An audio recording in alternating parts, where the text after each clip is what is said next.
PG PAUD dari semester 4. Jadi kita itu ada mata kuliah PAUD anak usia dini yang membahas tentang motorik kasar itu mulai dari tujuan kita di sini untuk mewawancarai ibu terkait motorik kasar pada anak-anak IPK PAUD lain ini.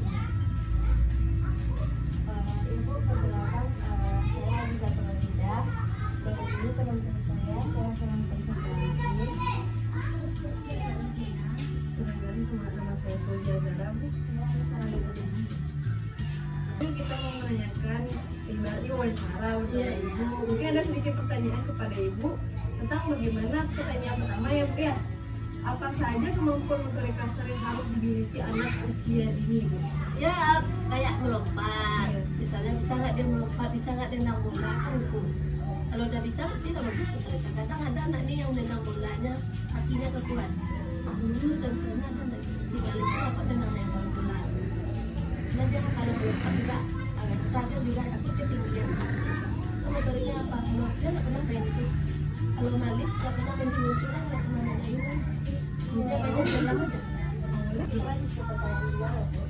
Bagaimana cara mengembangkan kemampuan motorik kasar pada anak IPK lain? Kalau cara mengembangkan kemampuannya, kita sebenarnya kan ada setiap hari senam. Nah, kalau yang mengikuti senam, yang mau mengikuti senam berarti motoriknya bagus. Sekarang anak ibu banyak yang nggak mau ngikut. Untuk di yang paling ikuti senam itu sekarang si Dakin, si Lutfi, aku yang cewek itu satu. Nah ibu nggak ada, apalagi kalau si Bali. Apa solusi yang ibu buat agar mereka Mau itu kadang ibu yang ibu ikut kan, ikutin ibu. Nah, kadang ibu dibimbing ada anak jadi bisa kayak si Bali itu dibimbing. Balik harus bisa abang bisa, kamu bisa, teman bisa, nggak bisa, abang bisa. Mau susah Bu.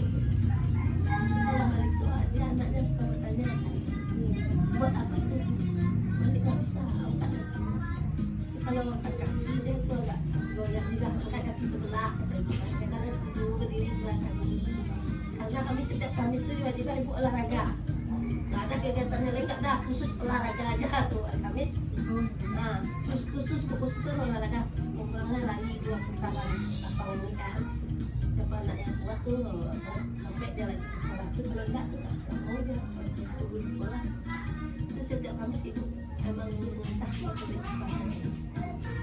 Ibu melanjutkan pertanyaan selanjutnya, apa saja permainan yang dapat membantu untuk melatih kemampuan melompat anak itu? Kalau ibu melompat pakai kursi, dari sini kita kursi lompat ke bawah. Nah, terus kalau enggak pakai hula hoop, pas dipegang hula hoop suruh dia lompat. Hula tuh kan masuk ke dalam situ. Bisa anak-anaknya.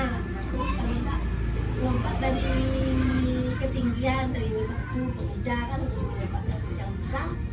Terus kalau enggak berapa jauh dia melompat, berdiri di kursi, sini kursi, lompat itu berapa jauhnya? Kalau dia cuma di dekat kursi, berarti dia nggak kuat kakinya. Tapi kalau di sini kursi, lompatnya naik itu, berarti kuat kakinya jauh. Kalau mau cerita ibu main lompat-lompat, main bola, menendang bola tuh, cara nangkap bola bisa nggak dari Ini terus kalau cara untuk ibu melatih anak-anak yang kesulitan dalam motorik kasar ini gimana? harus dibimbing, harus kita kasih motivasi. Nah balik itu coba pasti bisa, lama-lama kalian bisa. Akhirnya sekarang nggak bisa, nggak takut dia lagi walaupun masih ada gini-gininya dikit, sama harus bisa dia kan harus kita kasih motivasi, jangan mau kalah dengan teman yang lain. Nah nanti dia mau semangat, dia belajar. Berarti didorong tuh pasti bisa, nggak takut, nggak apa-apa. Mana Pak? Sekarang dia udah mulai, cuma walaupun ada takut-takutnya dikit. Jadi kan pertanyaan evaluasi itu Saya selanjutnya Bu, bagaimana cara mengevaluasi kemampuan motorik kasar pada anak itu? Kalau ibu mau evaluasinya dilihat aja di kakak. Karena kalau bisa SD tapi itu kan bisa tuh, tapi tidak. Itu yang belum kita kasih, itu tanda sinar sedikit kita. Apa tuh kita kasih motivasi dia supaya dia bisa. Sekarang dia nggak bisa, minggu besok harus bisa. Kemudian apa ya? Tambah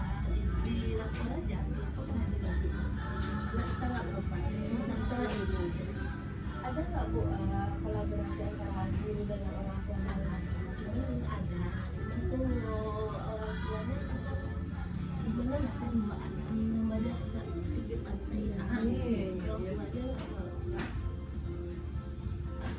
sebelumnya di sekolah walaupun kita udah waktu-waktu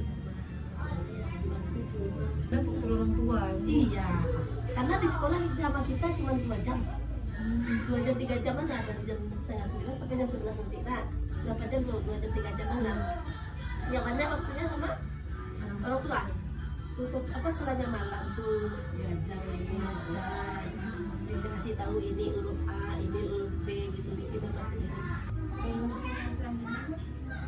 saja indikator kemampuan motorik kasar anak di TK yang harus dimulai? banyak cara ngomongnya berjalannya apanya menulisnya bisa juga tuh tangannya gimana bisa nggak bergerak itu indikatornya bisa bergerak nggak tangannya kan nanti di lapor ada kan di lapor ada penilaiannya satu dulu kita ingat-ingatnya anak ya soalnya dia nanya anak sudah bisa ini katanya kan kita ingat anaknya misalnya namanya Gibran udah bisa atau belum anaknya ini kalau Gibran kan berarti belum bisa masih cenderung di semester 2 nya kita bantu lagi supaya dia bisa yang semester 1 yang nggak bisa tuh kita harapkan di semester 2 bisa gitu jadi kan dia kan kembali jadi tapi kalau menetap juga dia berarti dia nggak berkembang dan kita mati tapi dia nggak mau menetap juga di situ misalnya kan nggak mau anak-anak nampak perubahannya berarti tuh salah diri sendiri dia nggak dia berkembang kita nanti kalau yang nggak bisa sekarang semester 1 semester 2 nya kalau bisa kalau dapat bisa dia lagi ada perkembangannya nampak tapi kalau dari semester 1 sampai semester 2 nggak tamat pula nggak ada perubahannya berarti itu nggak ada perkembangan anaknya.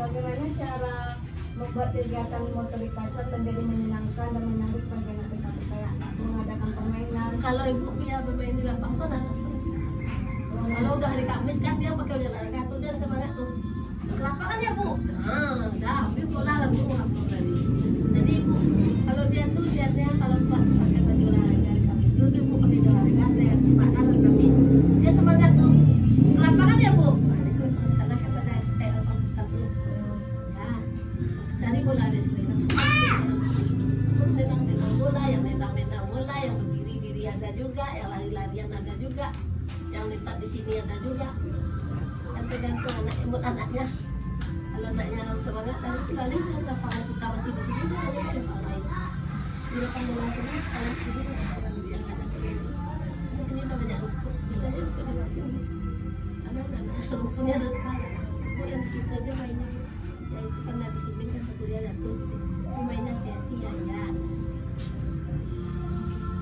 yang menyenangkan itu bagi anak-anak itu kalau udah keluar dia mau senang ya apa mau main ke pantai dia pantai dia keluar itu hari Kamis itu dia udah senang anak main apa main dadu ada punya dadu tuh main dadu pangkat keluar lompat di atas itu main dadu itu tidak ada jalan ada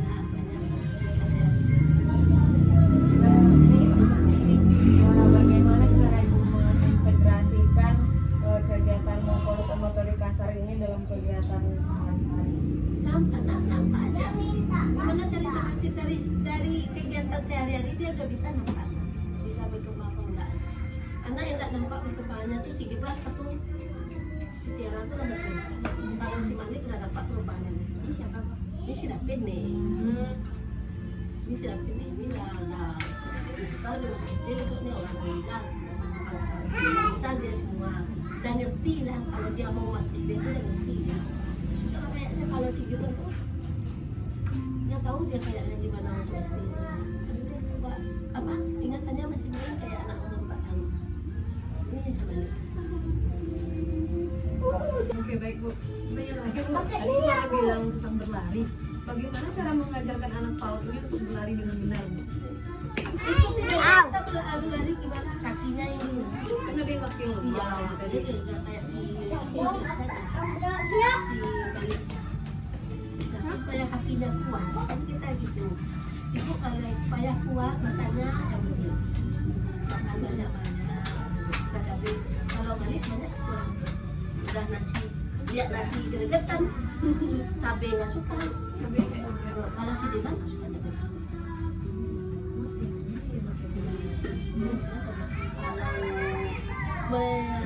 Mengajarkan anak berlari itu kalau dia bisa berlari tendang bola, berarti anak itu udah bagus larinya. Kita nggak tahu gimana yang lari kan harus kaki terus jadi dia mengikuti diri. Misalnya ada yang mengejar bola, kalau bisa dia mengejar bola dia ambil temannya nggak bisa.